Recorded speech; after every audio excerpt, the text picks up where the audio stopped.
머릿말. 우리 가운데에서 이루어진 일들에 관한 이야기를 엮는 작업에 많은 이가 손을 대었습니다. 처음부터 목격자로서 말씀의 종이 된 이들이 우리에게 전해준 것을 그대로 엮은 것입니다. 존귀하신 테오필러스님, 이 모든 일을 처음부터 자세히 살펴본 저도 귀하게 순서대로 적어드리는 것이 좋겠다고 생각하였습니다. 이는 귀하께서 배우신 것들이 진실임을 알게 해드리려는 것입니다. 세례자 요한의 출생 예고. 유다 임금 헤로데 시대에 아비야조에 속한 사제로서 즈카르야라는 사람이 있었다. 그의 아내는 아론의 자손으로서 이름은 엘리사벳이었다. 이 둘은 하느님 앞에서 의로운 이들로 주님의 모든 계명과 규정에 따라 흠없이 살아가는 사람들이었다.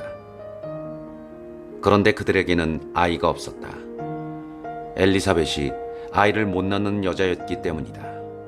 게다가 둘 다 나이가 많았다. 스카랴가 자기 조 차례가 되어 하느님 앞에서 사제 직무를 수행할 때의 일이다. 사제직의 관례에 따라 제비를 뽑았는데 그가 주님의 성소에 들어가 분향하기로 결정되었다. 그가 분향하는 동안에 밖에서는 온 백성의 무리가 기도하고 있었다. 그때에 주님의 천사가 즈카랴에게 나타나 분향 제단 오른쪽에 섰다. 즈카랴는 그 모습을 보고 놀라 두려움에 사로잡혔다. 천사가 그에게 말하였다. 두려워하지 마라, 즈카랴야. 너의 청원이 받아들여졌다. 네 아내 엘리사벳이 너에게 아들을 낳아줄 터이니 그 이름을 요한이라 하여라. 너도 기뻐하고 즐거워할 터이지만 많은 이가 그의 출생을 기뻐할 것이다. 그가 주님 앞에서 큰 인물이 될 것이기 때문이다. 그는 포도주도 독주도 마시지 않고 어머니 태중에서부터 성령으로 가득 찰 것이다. 그리고 이스라엘 자손들 가운데에서 많은 사람을 그들의 하나님이신 주님께 돌아오게 할 것이다. 그는 또 엘리야의 영과 힘을 지니고 그분보다 먼저 와서 부모의 마음을 자녀에게 돌리고 순종하지 않는 자들은 의인들의 생각을 받아들이게 하여 백성이 주님을 맞이할 준비를 갖추게 할 것이다. 스카랴가 천사에게 제가 그것을 어떻게 할 수 있겠습니까? 저는 늙은이고 제 아내도 나이가 많습니다. 하고 말하자 천사가 그에게 대답하였다. 나는 하나님을 모시는 가브리엘인데 너에게 이야기하여 이 기쁜 소식을 전하라고 파견되었다. 보라, 때가 되면 이루어질 내 말을 믿지 않았으니 이 일이 일어나는 날까지 너는 벙어리가 되어 말을 못하게 될 것이다. 한편 즈카랴를 기다리던 백성은 그가 성소 안에서 너무 지체함으로 이상하게 여겼다. 그런데 그가 밖으로 나와서 말도 하지 못하자 사람들은 그가 성소 안에서 어떤 환시를 보았음을 알게 되었다. 그는 사람들에게 몸짓만 할 뿐 줄곧 벙어리로 지냈다. 그러다가 봉직 기간이 찾아 집으로 돌아갔다. 그 뒤에 그의 아내 엘리사벳이 잉태하였다. 엘리사벳은 5달 동안 숨어 지내며 이렇게 말하였다. 내가 사람들 사이에서 겪어야 했던 치욕을 없애주시려고 주님께서 굽어보시어 나에게 이 일을 해주셨구나. 예수님의 탄생 예고. 6째 달에 하느님께서는 가브리엘 천사를 갈릴레아 지방 나자렛이라는 고을로 보내시어 다윗 집안의 요셉이라는 사람과 약혼한 처녀를 찾아가게 하셨다. 그 처녀의 이름은 마리아였다. 천사가 마리아의 집으로 들어가 말하였다. 은총이 가득하니여 기뻐하여라.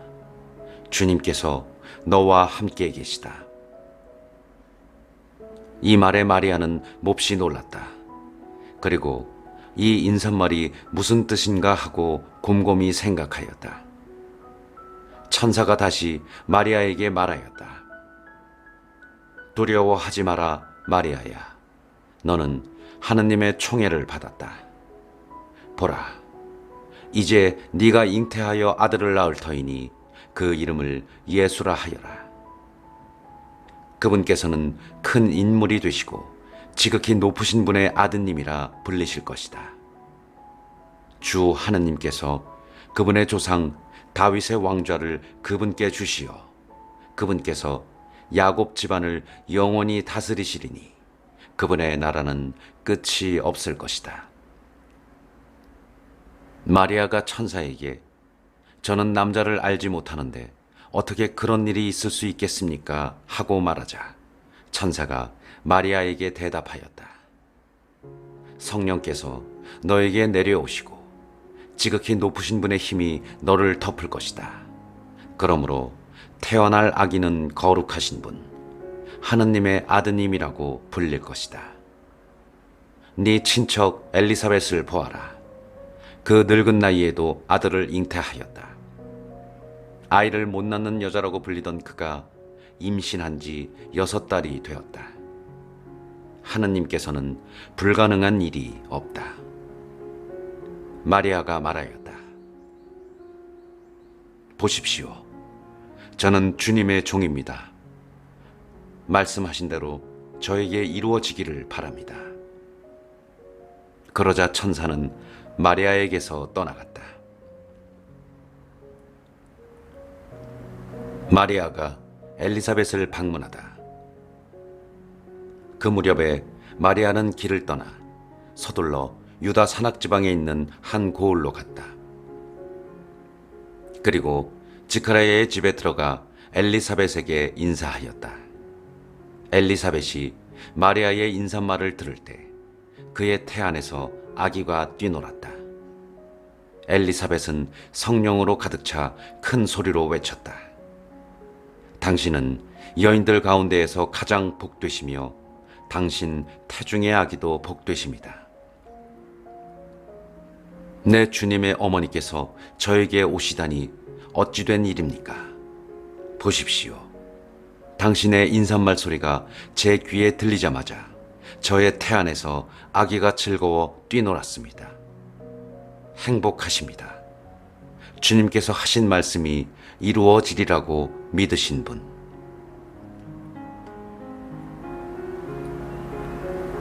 마리아의 노래.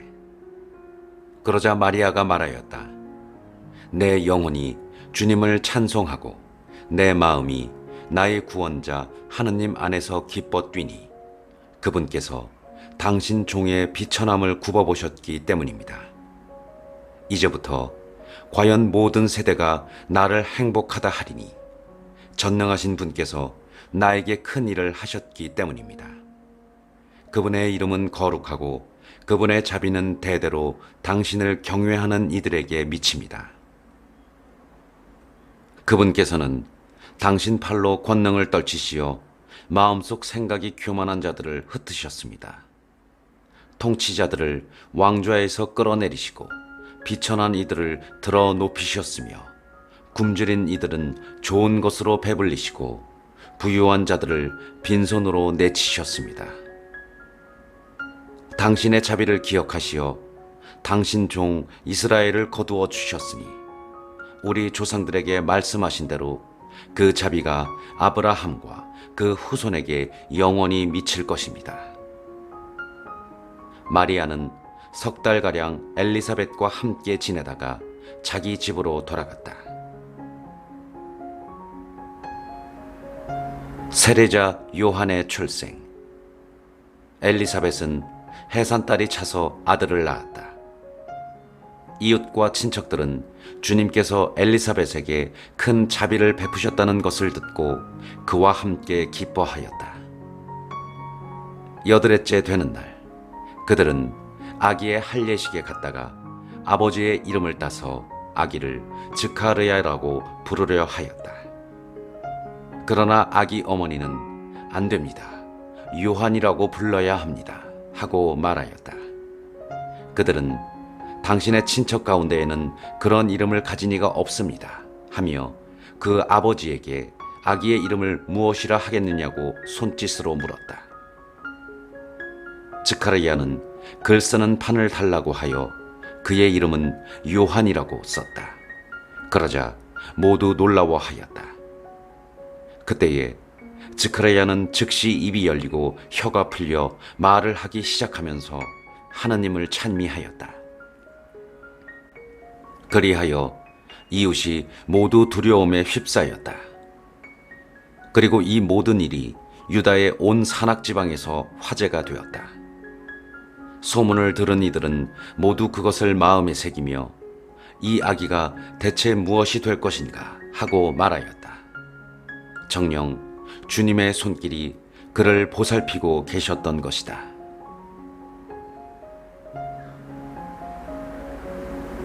즈카르야의 노래. 아기의 아버지 즈카르야는 성령으로 가득 차 이렇게 예언하였다.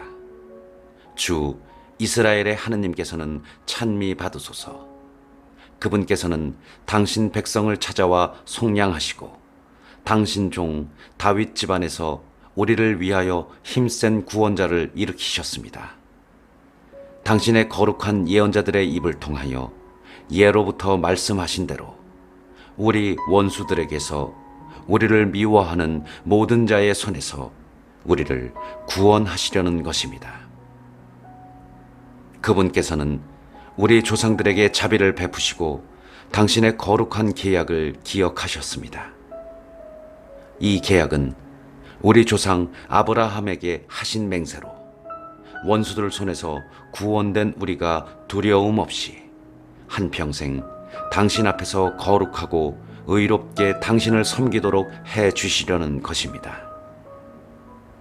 아기야, 너는 지극히 높으신 분의 예언자라 불리고 주님을 앞서가 그분의 길을 준비하리니 죄를 용서받아 구원됨을 주님의 백성에게 깨우쳐 주려는 것이다.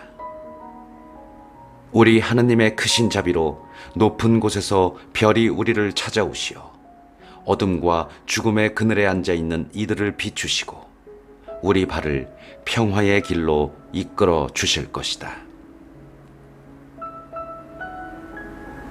요한의 어린 시절과 젊은 시절. 아기는 자라면서 정신도 굳세어졌다. 그리고 그는 이스라엘 백성 앞에 나타날 때까지 광야에서 살았다.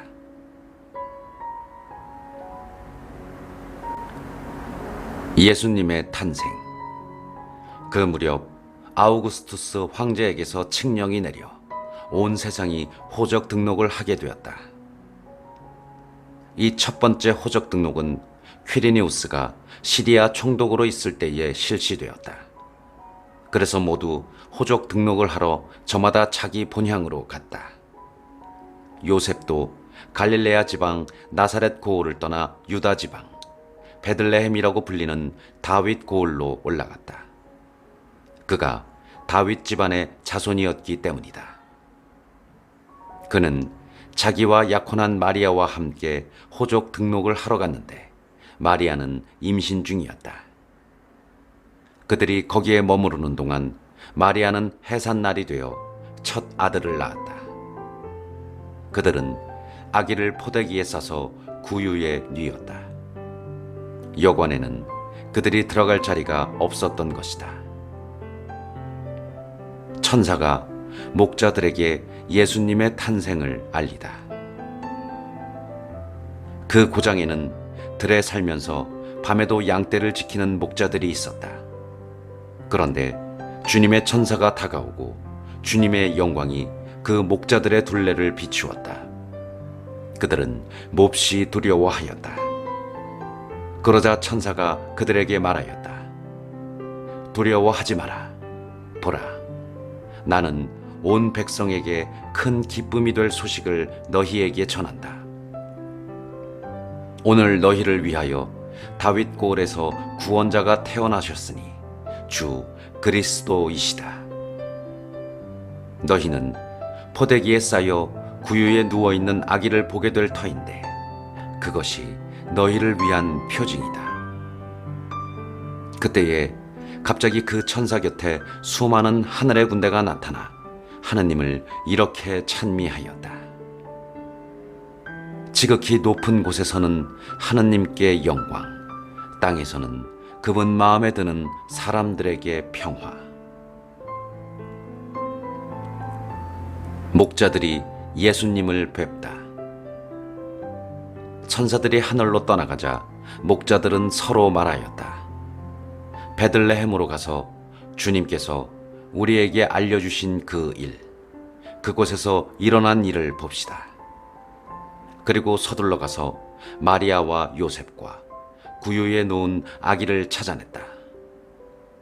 목자들은 아기를 보고 나서 그 아기에 관하여 들은 말을 알려주었다. 그것을 들은 이들은 모두 목자들이 자기들에게 전한 말에 놀라워하였다. 그러나 마리아는 이 모든 일을 마음속에 간직하고 곰곰이 되새겼다. 목자들은 천사가 자기들에게 말한 대로 듣고 본 모든 것에 대하여 하느님을 찬양하고 찬미하며 돌아갔다. 할례와 장명. 여드레가 차서 아기에게 할례를 베풀게 되자 그 이름을 예수라고 하였다. 그것은 아기가 잉태되기 전에 천사가 일러준 이름이었다. 성전에서 아기 예수님을 봉헌하다. 모세의 율법에 따라 정결례를 거행할 날이 되자 그들은 아기를 예루살렘으로 데리고 올라가 주님께 바쳤다. 주님의 율법에 태를 열고 나온 산의 아이는 모두 주님께 봉헌해야 한다 하고 기록된 대로 한 것이다. 그들은 또한 주님의 율법에서 산 비둘기 한 쌍이나 어린 집 비둘기 2마리를 바치라고 명령한 대로 제물을 바쳤다. 시메온과 한나의 예언. 그런데 예루살렘에 시메온이라는 사람이 있었다. 이 사람은 의롭고 독실하며 이스라엘이 위로받을 때를 기다리는 이였는데 성령께서 그 위에 머물러 계셨다. 성령께서는 그에게 주님의 그리스도를 뵙기 전에는 죽지 않으리라고 알려주셨다. 그가 성령에 이끌려 성전으로 들어갔다. 그리고 아기에 관한 율법의 관례를 준수하려고 부모가 아기 예수님을 데리고 들어오자 그는 아기를 2 팔에 받아안고 이렇게 하느님을 찬미하였다. 주님, 이제야 말씀하신 대로 당신 종을 평화로이 떠나게 해주셨습니다. 제 눈이 당신의 구원을 본 것입니다. 이는 당신께서 모든 민족들 앞에서 마련하신 것으로 다른 민족들에게는 계시의 빛이며 당신 백성 이스라엘에게는 영광입니다. 아기의 아버지와 어머니는 아기를 두고 하는 이 말에 놀라워하였다. 시메온은 그들을 축복하고 나서 아기 어머니 마리아에게 말하였다. 보십시오. 이 아기는 이스라엘에서 많은 사람을 쓰러지게도 하고 일어나게도 하며 또 반대를 받는 표징이 되도록 정해졌습니다. 그리하여 당신의 영혼이 칼에 꿰찔리는 가운데 많은 사람의 마음속 생각이 드러날 것입니다. 한나라는 예언자도 있었는데 푸누엘의 딸로서 아세르 지파 출신이었다. 나이가 매우 많은 이 여자는 혼인하여 남편과 7해를 살고서는 84살이 되도록 과부로 지냈다. 그리고 성전을 떠나는 일 없이 단식하고 기도하며 밤낮으로 하느님을 섬겼다. 그런데 이 한나도 같은 때에 나와 하느님께 감사드리며 예루살렘의 속량을 기다리는 모든 이에게 그 아기에 대하여 이야기하였다. 주님의 법에 따라 모든 일을 마치고 나서 그들은 갈릴레아에 있는 고향 나자렛으로 돌아갔다. 예수님의 유년 시절. 아기는 자라면서 튼튼해지고 지혜가 충만해졌으며 하느님의 총애를 받았다. 예수님의 소년 시절. 예수님의 부모는 해마다 파스카 축제 때면 예루살렘으로 가곤 하였다. 예수님이 12살 되던 해에도 이 축제 관습에 따라 그리로 올라갔다. 그런데 축제 기간이 끝나고 돌아갈 때에 소년 예수님은 예루살렘에 그대로 남았다. 그의 부모는 그것도 모르고 일행 가운데에 있으려니 여기며 하룻길을 갔다. 그런 다음에야 친척들과 친지들 사이에서 찾아보았지만 찾아내지 못하였다. 그래서 예루살렘으로 돌아가 그를 찾아다녔다. 사흘 뒤에야 성전에서 그를 찾았는데 그는 율법 교사들 가운데에 앉아 그들의 말을 듣기도 하고 그들에게 묻기도 하고 있었다. 그의 말을 듣는 이들은 모두 그의 슬기로운 답변에 경탄하였다. 예수님의 부모는 그를 보고 무척 놀랐다. 예수님의 어머니가 얘야, 우리에게 왜 이렇게 하였느냐? 네 아버지와 내가 너를 애타게 찾았단다 하자 그가 부모에게 말하였다. 왜 저를 찾으셨습니까? 저는 제 아버지의 집에 있어야 하는 줄을 모르셨습니까? 그러나 그들은 예수님이 한 말을 알아듣지 못하였다. 예수님은 부모와 함께 나자렛으로 내려가 그들에게 순종하며 지냈다. 그의 어머니는 이 모든 일을 마음속에 간직하였다. 예수님은 지혜와 키가 자랐고 하느님과 사람들의 청에도 더하여 갔다.